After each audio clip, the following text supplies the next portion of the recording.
Good morning everyone, 11th class. This is Madhuri Pratap Singh Bhadoria, your chemistry teacher.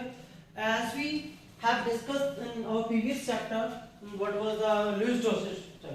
तो Lewis dot structure में हमने क्या चीजें देखी थी, स्ट्रक्चर बनता कैसे है, N1 क्या होता है, N2 क्या होता है, हम बॉन्ड नंबर कैसे निकालते हैं, हम बॉन्ड सारी चीजें नंबर ऑफ बॉन्ड्स कैसे निकालते हैं, हम ये सारी चीजें हम पढ़ चुके हैं। अब हमें क्या निकालना है, जो नेक्स्ट चीज है कुछ हम स्ट्रक्चर देखेंगे। उसके बाद हम जो टॉपिक अब डिस्कस करने जा रहे हैं वो आपका फॉर्मल चार्ट। अच्छा, प्रीवियस लेक्चर में हमने क्या चीजें डिस्कस की थी, ए और बी की वैल्यू डिस्कस की थी। तो ए आपको क्या पता था, नंबर ऑफ बॉन्ड्स। तो नंबर ऑफ बॉन्ड्स जो आई थी वो कितनी आई थी, आपको पता नंबर ऑफ बॉन्ड्स का फॉर्मूला हमने क्या लिखा था।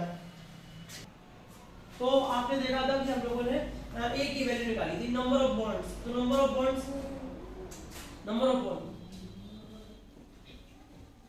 तो नंबर ऑफ बॉन्ड्स हमारे पास क्या निकल गया था, जो N3 निकल के आया तो कितना निकल गया था, मतलब number of electrons which are sharing. तो N3 क्या था, number of electrons, total number of sharing electron. तो कितने आए थे, 6 आए थे, और टोटल नंबर क्या है, 2 से डिवाइड कर देंगे तो यहाँ पे क्या आ जाएगा 3। 3 क्या है हमारा, ए नंबर ऑफ बॉन्ड्स। तो अब CO के स्ट्रक्चर में देखेंगे कितने बॉन्ड्स बन रहे हैं, 3 बॉन्ड्स बन रहे हैं।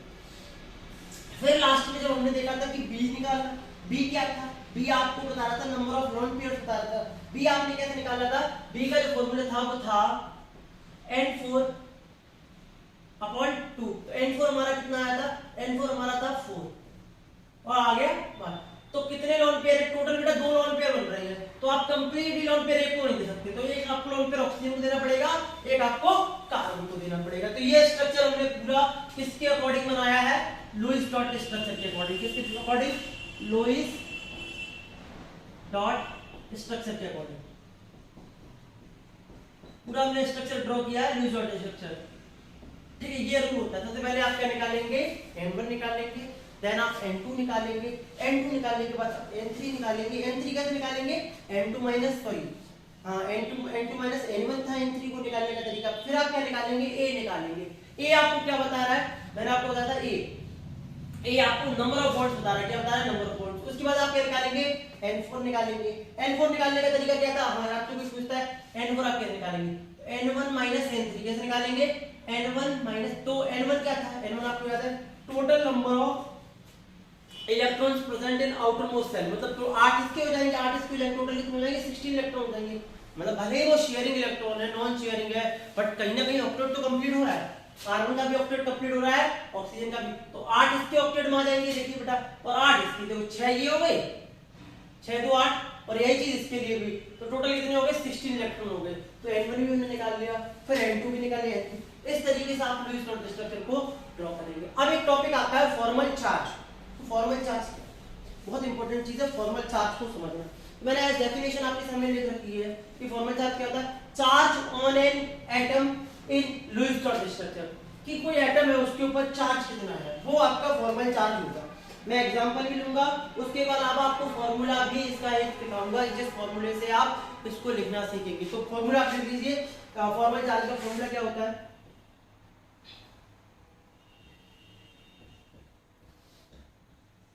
फॉर्मल चार्ज का फॉर्मूला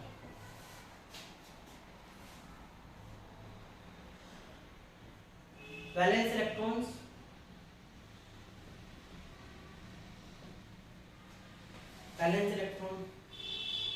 माइनस लोन पेयर। कितने लोन पेयर है उन्हें आप माइनस करेंगे, फिर आप क्या करेंगे, माइनस 1/2 लोन पेयर इलेक्ट्रॉन्स को कर दीजिए, लोन पेयर। या मैं ऐसा कर रहा हूं, मैं फॉर्मूले को थोड़ा सीधा साइड लिखता हूं ताकि आपको क्लियरली दिखे। कैसे दिखे, क्लियर।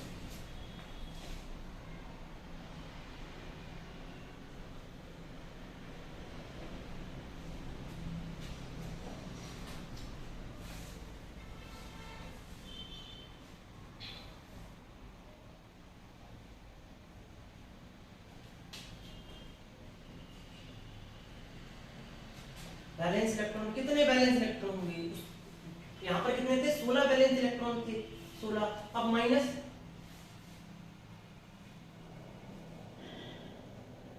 लोन पेयर्स, कितने लोन पेयर्स हैं, मैं lone pairs electron, lone pair electron कितने हुआ, और minus 1/2 into bond pair electron, bond pair electrons. ये बहुत इंपॉर्टेंट है। फॉर्मूला आप लिख लीजिए, फॉर्मल चार्ज निकालने का फॉर्मूला क्या है? अगर आपसे कोई पूछता है, मैं और शॉर्ट में लिख देता हूँ, Fc निकालिएगा। Fc आप कैसे निकालेंगे? Valence electron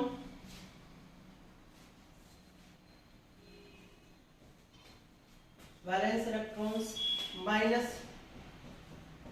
lone pair electrons minus 1/2 into bond pair electron. बस, तो ये आपका फॉर्मल चार्ज बता देगा किसी भी स्ट्रक्चर पे क्या फॉर्मल चार्ज है। Fc बराबर valence electrons minus lone pair electrons into minus 1/2 into bond pair electrons. ये आप फॉर्मूला याद रखिए, आप तुरंत निकाल सकते हैं। चलिए सबसे पहले हम आपका COP निकालते हैं। COP हम लेके चल रहे हैं, तो CO पे निकालते हैं formal charge.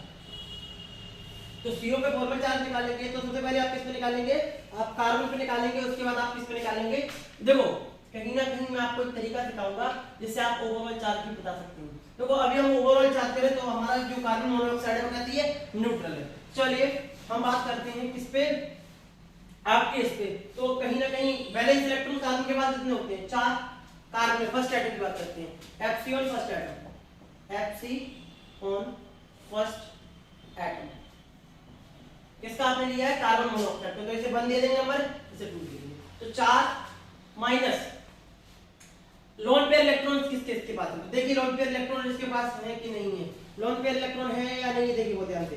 Lone pair electron आप इसमें से दे रहे हैं, देखिए आपने दिए हैं, तो कितने हैं? 2 -2।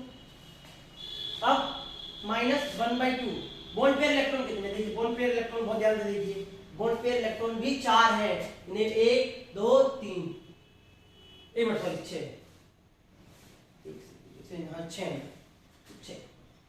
तो बॉन्ड पेयर इलेक्ट्रॉन कितने हो गए? 6। और माइनस -2 4 माइनस 2 -3 यहाँ पे कितना आ जाएगा? माइनस कितना आ गया? इसमें फॉर्मल चार्ज कितना है? फर्स्ट एटम पे फॉर्मल चार्ज कितना है? -1। देख लीजिए सबसे पहले आपने क्या किया? वैलेंस इलेक्ट्रॉन कार्बन के पास आपको पता है टोटल आउटरमोस्ट शेल में कितने इलेक्ट्रॉन होते हैं? 4। फिर आपने इस कंपाउंड में देखा कि इसके पास इसके लोन पेयर इलेक्ट्रॉन्स कितने हैं? 2 लोन पेयर इलेक्ट्रॉन्स है, क्योंकि आपके पास ओवरऑल कितने निकल गए थे? 4 आए थे, 2 निकल के आए थे, तो 1 लोन पेयर आप इसे देंगे, 1 लोन पेयर आप इसे देंगे, बराबर इक्वल डिवाइड करेंगे लोन पेयर का। ठीक है, अब दूसरा केस आपने क्या देखा कि number of bond pair electrons, bond pair electron कितने हैं? मतलब आप उसमें बॉन्ड बना रहे हैं, तो जो शेयरिंग है वो भी काउंट करेंगे। 1 2 3 4 5 6 टोटल कितने हैं? 6। 1/2 आधे इसके, इसलिए 1/2 डिवाइड करते हैं, तो 1/2 तो कितना आ गए? 4 -2 -3 तो -5 प्लस के 4 कितना आ गया? माइनस। अब कहीं ना कहीं ऑक्सीजन के ऊपर निकालेंगे, तो वैसे तो मैं मुझे देख रहा है प्लस बनाएगा क्योंकि ओवरऑल न्यूट्रल है तो प्लस बनाएगा। Fc ऑन सेकंड एटम, बहुत ध्यान से सेकंड एटम पे हम देखेंगे तो देखिए बेटा फॉर्मूला वही लगेगा। अब लोन पेयर इलेक्ट्रॉन ऑक्सीजन के पास कितने होते हैं? 6। कितने होते हैं? 6। बॉन्ड पेयर इलेक्ट्रॉन देखिए कितने हैं इसके पास? इसके पास भी 2 ही है। आपके सॉरी लोन पेयर इलेक्ट्रॉन की बात कर रहा हूं, लोन पेयर इलेक्ट्रॉन 2 है, बॉन्ड पेयर इलेक्ट्रॉन कितने हैं? 6 है, तो 1/2 इंटू 6 काट दीजिए, आंसर आ जाएगा 6 -5 बराबर ओवरऑल इसके ऊपर कितना फॉर्मल चार्ज है? कार्बन मोनोऑक्साइड में कार्बन के ऊपर -1 है और इसके ऊपर कितना है? +1। तो एक इलेक्ट्रॉन किस तरफ जुड़ा हुआ है? क्योंकि एफिनिटी ऑफ कार्बन ज्यादा होती है किसके कंपैरिजन में? ऑक्सीजन के कंपैरिजन में, तो चार्ज किसकी तरफ माइनस रहेगा?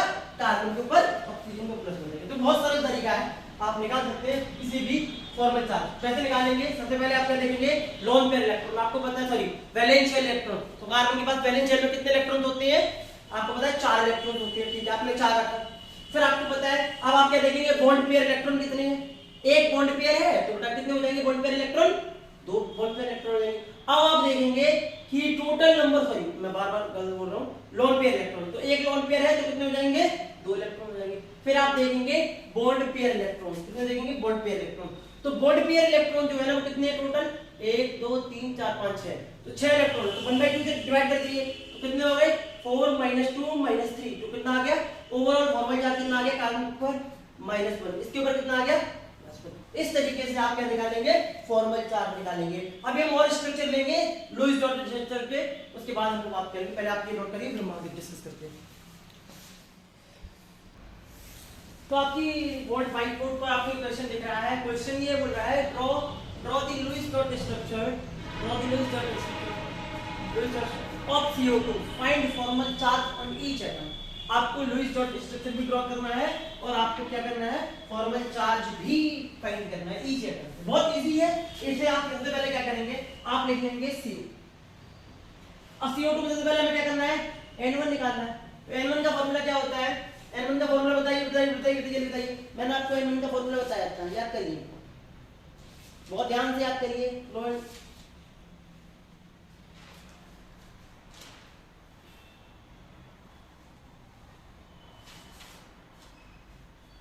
बताइए, अगर आपके पास अगर आपसे कोई बोलता है एम्पियर निकालिए, सॉरी क्या बोला है कि N1 की वैल्यू निकालिए, तो आप क्या करेंगे, अगर आपके पास जितने भी जो भी एटम्स प्रेजेंट है उनके बैलेंस इलेक्ट्रॉन देख लेंगे, और अगर इनमें कोई नेगेटिव चार्ज लगा है तो नेगेटिव चार्ज ऐड कर देंगे, और पॉजिटिव चार्ज लगा है तो उतना ही। मान लीजिए मैं एक एग्जांपल यहाँ पे दे रहा हूँ, अगर CO2 पर -1 लगा होता तो इसमें -1 ऐड कर देते, और अगर +1 लगा होता तो सब्ट्रैक्ट कर देते। तो पॉजिटिव चार्ज को आप क्या करेंगे, सब्ट्रैक्ट करेंगे, और नेगेटिव चार्ज अगर इसके ऊपर है तो आप उसे ऐड कर देंगे। बाकी का जितने भी है उनके बैलेंस इलेक्ट्रॉन लिख लेंगे। तो आपको दिख रहा है यहाँ पर कोई भी चार्ज नहीं है, तो सिर्फ क्या लिखना है आपको, balance number of balance electron add करनी है। तो कार्बन पे बैलेंस इलेक्ट्रॉन कितने होते हैं, 4, ऑक्सीजन पे कितने होते हैं, 6, एक ऑक्सीजन है कि 2 है तो आप 2 से मल्टीप्लाई कर देंगे, तो टोटल नंबर कितना आ जाएगा, 4 और 12 है, टोटल नंबर ऑफ कितने आ गए, इनकी वैल्यू 16 आ गई। बहुत सरल है, 16 आपके पास क्या आ गया, N1 निकल के आ गया। अब आप क्या निकालेंगे,